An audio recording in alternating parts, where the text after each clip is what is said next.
السلام علیکم ورحمۃ اللہ۔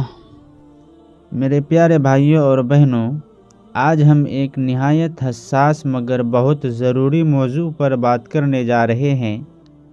یہ موضوع صرف عورتوں کے لیے نہیں بلکہ پورے معاشرے کے لیے ایک سخت تنبیہ ہے، اور وہ موضوع ہے شادی شدہ عورت کا غیر مرد سے ناجائز تعلق۔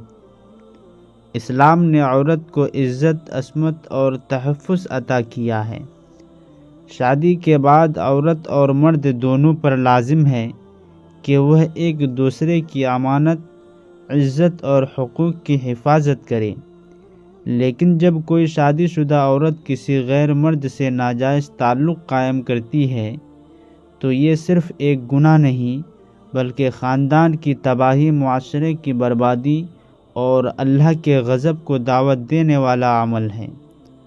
قرآن کریم کی روشنی میں اللہ تعالیٰ قرآن میں فرماتا ہے، اور زنا کے قریب بھی مت جاؤ، بے شک وہ بے حیائی اور بہت ہی برا راستہ ہے۔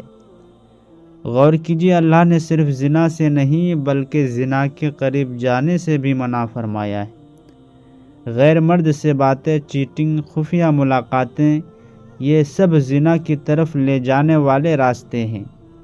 ایک اور جگہ اللہ تعالیٰ فرماتا ہے، بدکار عورتیں بدکار مردوں کے لیے ہیں اور پاکیزہ عورتیں پاکیزہ مردوں کے لیے ہیں۔ حدیث رسول اللہ صلی اللہ علیہ وسلم کی روشنی میں نبی کریم صلی اللہ علیہ وسلم نے فرمایا، کوئی مرد کسی عورت کے ساتھ تنہائی میں نہ بیٹھے، کیونکہ ان کے درمیان تیسرا شیطان ہوتا ہے۔ اور ایک حدیث میں فرمایا، آنکھیں زنا کرتی ہے، زبان زنا کرتی ہے اور دل تمنا کرتا ہے۔ یعنی اگر عمل سے پہلے ہی گناہ کی بنیاد پڑ جائے تو اللہ کے وہاں بھی جرم ہے۔ شادی شدہ عورت کے گناہ کی سنگینیں۔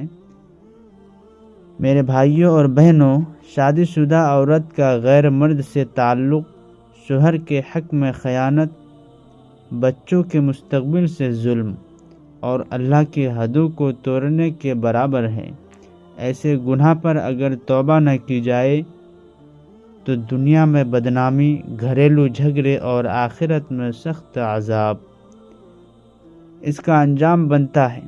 اللہ کا عذاب، نبی کریم صلی اللہ علیہ وسلم نے فرمایا، جس کسی قوم میں بے حیائی عام ہو جائے تو ایسی بیماریاں اور مصیبتیں آتی ہے جو پہلے لوگوں میں نہ تھی، اور قیامت کے دن ایسے لوگوں کے بارے میں سخت وعیدیں آئے ہیں جو نکاح کے باوجود حرام تعلقات میں مبتلا رہے۔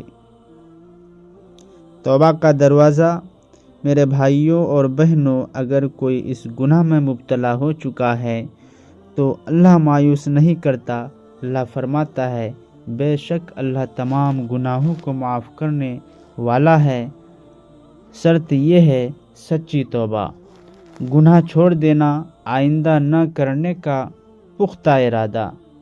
آئیے ہم سب اپنی نظریں، دل اور کردار کی حفاظت کریں، اپنے گھروں کو بربادی سے بچائیں اور اللہ کے حدود میں رہ کر زندگی گزاریں۔ اللہ تعالی ہمیں اور ہمارے گھروں کو ہر قسم کی بے حیائی سے محفوظ فرمائے۔ آمین یا رب العالمین۔